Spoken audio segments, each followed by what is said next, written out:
The movie business is famously one brimming with movie magic. While that phrase can relate to the unquestionable glitz and glamour of the silver screen, or to how feature films can drum up plentiful, impactful emotions amongst audiences, there are some features that very much use movie magic to play tricks on those watching their tales unravel and play out. And with that in mind, I'm Gareth from WhatCulture.com, and here are 10 clever tricks you didn't realize movies played on you.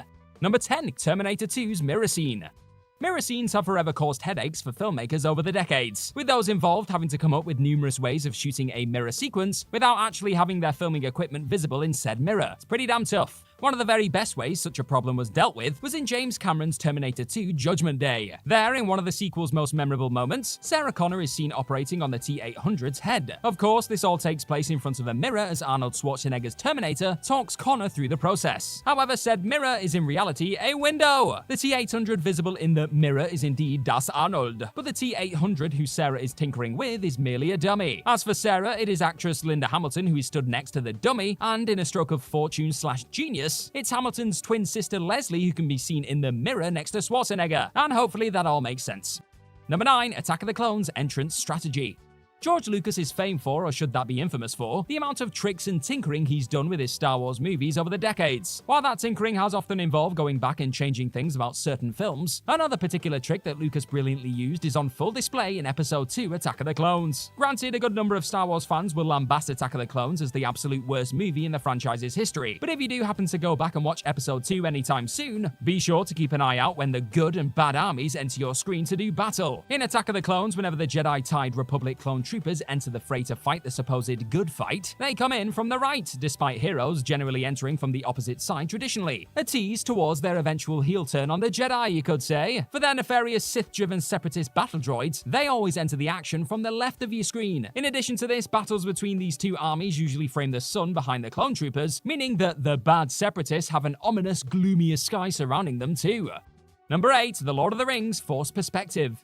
Peter Jackson's The Lord of the Rings pictures were genuinely revolutionary in numerous ways. Of course, key to these movies are the diminutive hobbits seen across the trilogy, and you'd be forgiven for thinking that the size difference between these characters and the more regular-sized figures of Lord of the Rings was achieved through some swanky CG-assisted green screen shenanigans. In reality, these visuals were actually done practically, and through some super smart camera techniques from Jackson and his crew. Placing actors further apart than they usually would be for a certain scene, Jackson utilized a forced perspective to have, say, Elijah Wood and Sir Ian McKellen appear next to each other and appear to be the relevant, respective heights for Frodo and Gandalf. By utilizing such a technique, the filmmaker literally forced his audience to view the action from a perspective that made them see what he wanted them to see. To make this feat even more impressive, the New Zealander managed to magically orchestrate such shots with moving cameras operated by motion control rigs. Basically, that means that the cameras would swirl and sway the actors and props around in a way that synced up the shots to deliver a size-appropriate final product. Pretty cutting-edge stuff. Number 7. Timothée Chalamet's Call Me By Your Name earpiece.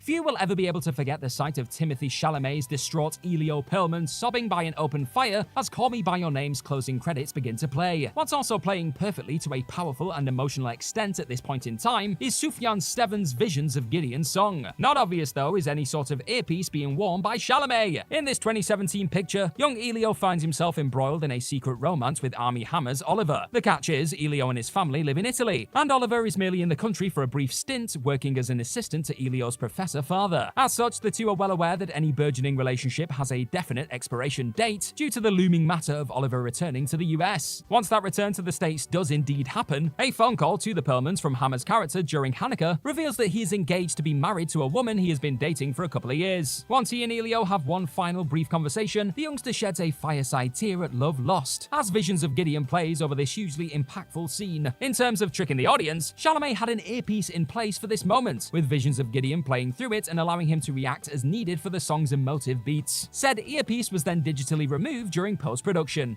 Number 6. Miles Morales' inexperience equals lower frame rate.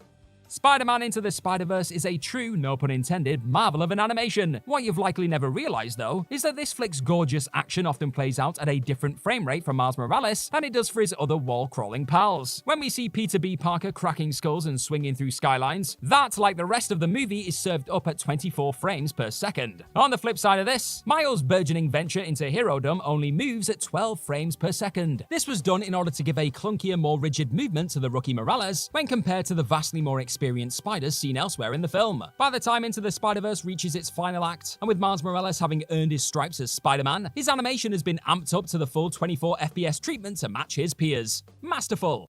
Number 5, they were actually real birds.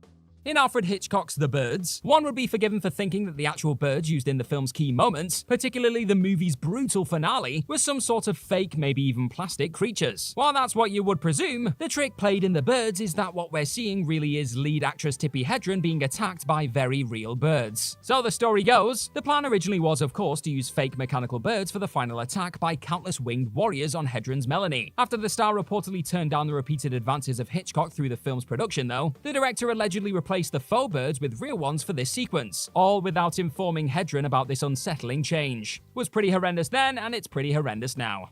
Number 4, The Exorcist subtly puts a bee in your bonnet. Not just is this a classic of horror, but the movie is a classic of cinema, period. While it's pretty well known that this William Friedkin picture utilized subliminal images to help drum up the dread of the movie, a lesser-known fact is that the filmmaker triggered audiences' terror with some subliminal sound work. As Friedkin has detailed in the subsequent years since the Exorcist 1973 release, he layered the sound of bees into the audio mix for certain sequences in the early goings of the film. With that sound triggering a sense of fear and dread amongst most people, this was used to make horror hounds uncomfortable without them even realizing what was happening. Similarly, bone-crunching industrial sounds were blended into the audio mix for some of the scenes featuring the possessed Regan. The thought process there was that the mind would subconsciously pick up on that and create a sense of immediate danger that instinctively made you know that being anywhere near Regan was not a wise idea during those moments. Number 3, Little Shop of Horrors slow-mo lip sync. For its time, 1986's Little Shop of Horrors was absolutely phenomenal in how it depicted its larger-than-life carnivorous plant, Audrey 2. While the end result is great, the filming process wasn't exactly the smoothest when it came to Audrey 2 though, especially for those scenes when the giant plant was in shot where it was interacting with a cast member. The major problem during these moments was that, especially for the singing scenes, Audrey 2's lips didn't match the pre-recorded songs being played. To get around this issue, those sequences were filmed in slow motion and then sped up so that Audrey 2's movements matched the music, making this even more impressive. That meant that the actors involved in such scenes had to lip sync in slow motion as an ever-expanding SFX crew yanked and twisted the Audrey 2 construction along with the action. To Little Shop of Horrors' credit, this is absolutely one of those tricks that you would have zero idea of upon simply watching this Frank Oz feature. It's bloody great stuff. Number 2, Tom Cruise's Eyes Wide Shut New York stroll was done on a treadmill. Stanley Kubrick's final film, released 4 months after his passing in March 1999 at the age of 70, Eyes Wide Shut is viewed by many as one of the many great movies on the director's extensive, impressive resume. By the time the picture finally started production, Kubrick had long become a resident of England. Not just that, but he'd become a resident of England who very much did not enjoy the notion of traveling due to having a fear of flying. Given how Eyes Wide Shut takes place in and around New York City, rather than head to the Big Apple, Kubrick instead had the streets of NYC recreated on a London soundstage. When it comes to one particular scene though, a rather surprising, rather old-school trick was utilized. The scene in question involved Tom Cruise Bill Harford walking on a New York sidewalk. To accomplish this, Kubrick revisited the classic concept of rear projection. As such, the streets of New York were projected onto a big screen, and Cruise was positioned on a treadmill in front of said screen. Due to the timing of the lights and camera movement matching so seamlessly with the walking motion of Cruise, the final result is pretty darn flawless. So much so, you would have zero idea that Cruise A wasn't in New York, and B was actually just strolling along on a treadmill as footage played behind him. Number 1, the MCU's use of 12. For a good percentage of you watching this video right now, you've likely seen most, if not all, of said MCU outings. What you may not be aware of, though, is how these MCU offerings have constantly been subliminally showcasing the number 12. Captain America: The First Avenger? Steve Rogers told Peggy Carter how the audiences for his US propaganda shows usually total 12 people. The Avengers? Tony Stark offers Pepper Potts 12% of the credit for the latest Stark Industries idea. Iron Man 3? Well, Stark jokes with an old flame that she best not have a 12-year-old son waiting for him. Guardians of the Galaxy? Peter Quill informs his team he has 12% of a plan. Avengers: Age of Ultron? Well, Quicksilver points out that he's 12 minutes older than his sister Wanda. These are just a handful of examples of 12s placed in the MCU. Yet the real reason for this number being prevalent in so many of this grand franchise's pictures has zero to do with some convoluted master plot across these films. Instead, 12 is commonly used for another reason. As Guardians director James Gunn once put it in a now-deleted tweet, the number 12 is often used in writing/comedy because it's the highest one-syllable number. So that solves that then. Have a good day.